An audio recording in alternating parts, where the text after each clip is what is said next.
Najua kuogelea lazima pia yule msimamizi awepo. Kwa hivyo ni swali ambalo nami nimekuwa nikijiuliza. Walinielezea kwamba watoto walikuwa wanaogelea, wakawa wamezidiwa na maji, wakazama. Ni watoto wawili, familia ya Joakim, watoto wa kiume wawili, mmoja ana miaka 13, mwingine ana miaka 9. Mtazamaji, jina langu naitwa Alphonse Kusaga, mwandishi wa Wananchi. Leo ni tarehe 9 ya mwezi wa kwanza mwaka 2026. Hapa ni katika kijiji cha Kimya kilichopo wilayani ya Rumeru mkoani Arusha. Tumekuja kuripoti taarifa ya vifo vya watoto wawili, Abednego Joakim mwenye umri wa miaka 13 na Ebeneza Joakim mwenye umri wa miaka 9. Watoto hawa wamefariki dunia wakati wakiogelea katika hoteli ya Kilitach iliyopo maeneo ya Sakina Kwaidi hapa mkoani Arusha. Lakini tumefika nyumbani kwa kina Abednego pamoja na Ebeneza kwa ajili ya kuzungumza na wafiwa. Tumezungumza na baba mzazi mzee Joakim akieleza namna ambavyo amepokea msiba wa watoto wake hawa wawili. Katika uzao wake mzee Joakim ana watoto 5. Hivyo wawili wamefariki na wamebakia 3. Lakini vile vile tumezungumza na mwenyekiti wa kijiji hiki akieleza kuhusiana na msiba huo. Lakini mzee Joakim ameziomba mamlaka zinazohusika ziweze kuchukua hatua dhidi ya hoteli hiyo, kwa sababu inaonekana kwamba kuna uzembe juu ya usimamizi wa hoteli hiyo mpaka kuwaacha watoto hao kuogelea wenyewe katika eneo la swimming pool iliyosababisha kukatiza uhai wao. Walifanya jitihada mbalimbali kwa ajili ya kuwakimbiza watoto hao katika hospitali ya St. Joseph iliyopo katika jiji la Arusha, lakini walipofika hospitali tayari watoto hao walishakwisha kufariki dunia. Kwa majina anaitwa Joakim Mengoru Laiza. Waliopata shida ni watoto wangu wawili. Mmoja anaitwa Abednego, mwingine ni Ebeneza.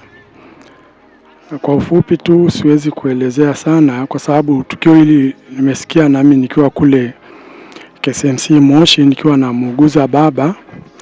Nikapata taarifa kwamba watoto walikuwa wamepelekwa kwenye hoteli moja inaitwa Kilitachi, na baada ya hapo wakawa wamezidiwa na maji wakapelekwa pale St. Joseph. Nikapata simu kutoka hapo St. Joseph kwamba kuna watoto wamepelekwa pale na ni watoto wangu. Lakini baadaye nikawa nimewasiliana na ndugu zangu, marafiki ambao walinisaidia, na kwa kweli walijitoa sana, wakanisaidia na wakahakikisha nami nimetoka Moshi na nikafika Arusha salama. Niseme tu kwamba Mungu amewatumia hao ndugu kunisaidia katika hilo. Kuhusiana na ishu yenyewe ya watoto, ni ngumu mimi kuelezea kwamba ilikuwaje kwa sababu sikuwa eneo la tukio. Alienda na watoto pale kwenye eneo la tukio ni mama. Kwa hivyo kwa ufupi mimi nafikiri maelezo yangu ndio hayo. Walinielezea kwamba watoto walikuwa wanaogelea, wakawa wamezidiwa na maji, wakazama. Kiukweli ni swali ambalo hata na mimi nimekuwa nikijiuliza kwamba imekuwaje watoto wanaogelea wenyewe bila kuwepo yule msimamizi wa pale, kwa sababu hata kama wanajua kuogelea lazima pia yule msimamizi awepo. Kwa hivyo ni swali ambalo na mimi nimekuwa nikijiuliza. Ili watoto hawezi kurudi, lakini natamani sana sheria kali ichukuliwe ili hata kwa mwingine yote mwenye eneo lile, kwa sababu ile ni biashara ya mtu na si biashara ya kuua watu. Biashara yoyote inahitaji ulinzi ili pia iwe kivutio kwa watu wote. Lakini sasa ikiwa ni biashara ya kuua watu, kwa kweli haipendezi. Kwa hivyo mimi nashauri kwamba serikali kama inaweza ichukue hatua kali sana. Abednego ndo amemaliza darasa la 7 na alikuwa anategemea kwenda kidato cha kwanza mwaka huu. Ebeneza naye alikuwa amemaliza, ndio anaingia darasa la 4. Sikati tamaa kwa sababu bado najua kwamba Mungu bado yupo na atasimama na mimi, pamoja na kwamba wanadamu wao wataongea mengi, lakini Mungu yupo na atabaki kuwa Mungu.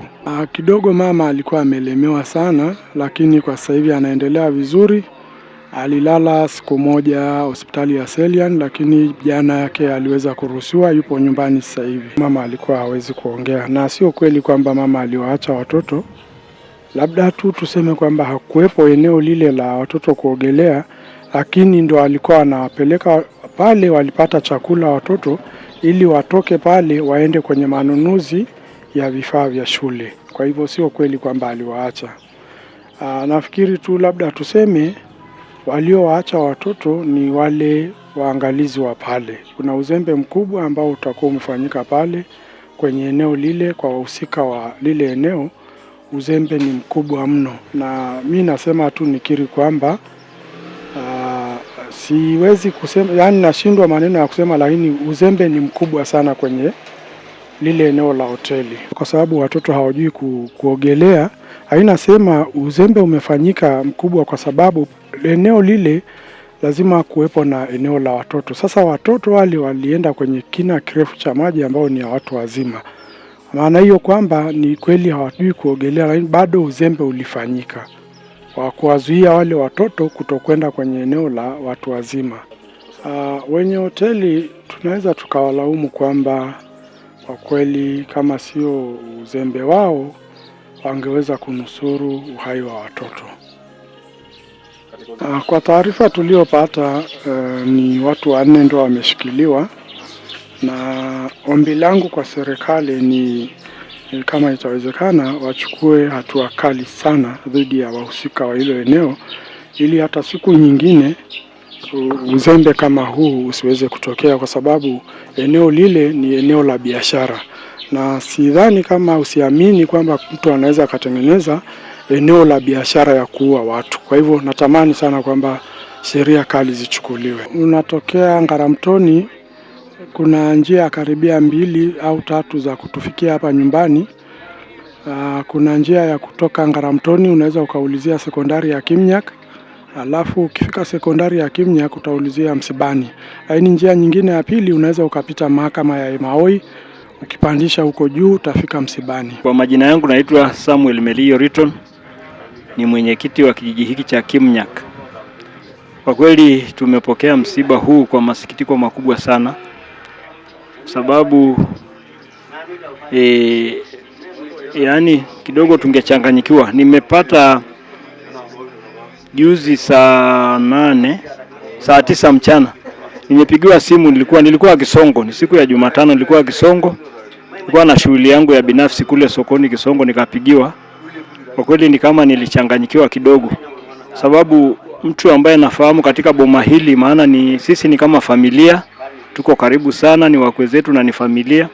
Aliyekuwa anaumwa hapa ni baba yake Joakim, yuko KCMC, alikuwa anasumbuliwa na kichwa, pressure.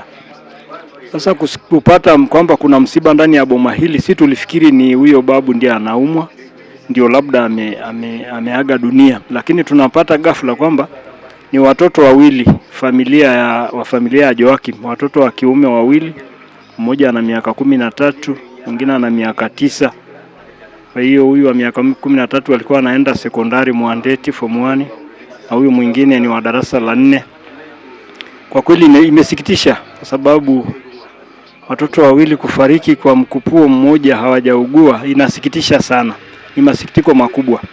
Lakini tulipodadisi kidogo kuwauliza, wamesema kwamba walipelekwa pale sehemu wanaita Kiltach, karibu kwa Loasa pale, kwenda kuogelea. Kwa kweli hatujawahi kusikia kitu cha namna hiyo. Hivi karibuni upande wetu huu ndio mara ya kwanza mimi kusikia kwenye kijiji changu nikiwa kiongozi. Kwa hiyo ningeomba sana kama kuna uwezekano wa kufuatilia hizo sehemu ambazo watu wanafika kwa starehe au kwenda kuogelea au kwenda kufanya nini.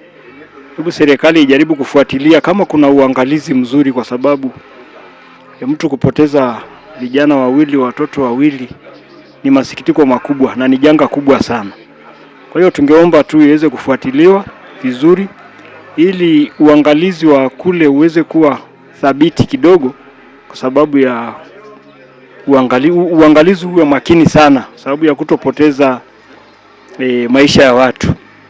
Tumesikia kwamba walikamatwa watu wawili kuhusiana na hiyo sehemu, meneja na wasaidizi wake, basi serikali ijaribu kufuatilia vizuri sehemu kama hizo, kwa sababu kwa kweli ni masikitiko makubwa sana. Tunazika Jumamosi kesho hawa watoto wawili, na babu yao tena yuko kule, tena yuko hali mbaya kule KCMC. Tunamuombea Mungu tu. Kwa hiyo kwa kweli ni jambo la kuombea sana hii familia. Tunashukuru pia kwa viongozi wetu wakubwa. Jana tumemwona pia mbunge yuko karibu na sisi kufuatilia jambo hili. Mheshimiwa wetu diwani yuko pamoja nasi, yeye pia ni kama familia, tumekuwa pamoja nao.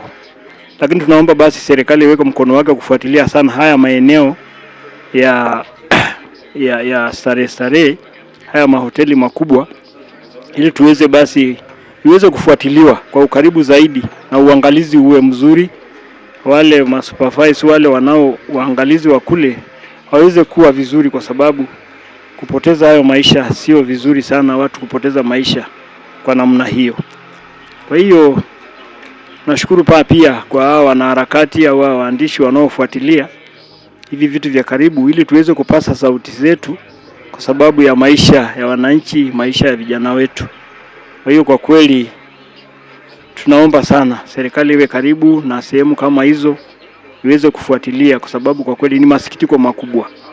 Kisha tunazika vijana wawili ambao ni nguvu kazi ya taifa letu kwa baadaye, nguvu kazi ya familia, lakini mpaka sasa hivi unaona kwamba tumeshawapoteza hao wawili. Basi kabla mengine mengi hayajatokea au makubwa yatokea, tunaomba sana serikali iwe karibu na sehemu hizo kufuatilia, kuweza kujua kwamba uangalizi ni wa namna gani, ili waweze kuwa waangalizi, wale waangalizi pia wajue kwamba kweli wanafanya nini. Kwa hiyo tunashukuru sana kwa hili, na tunazidi kuiombea familia hii, tuzidi kuwaombea wote familia hii, kwa sababu ina majonzi makubwa mno.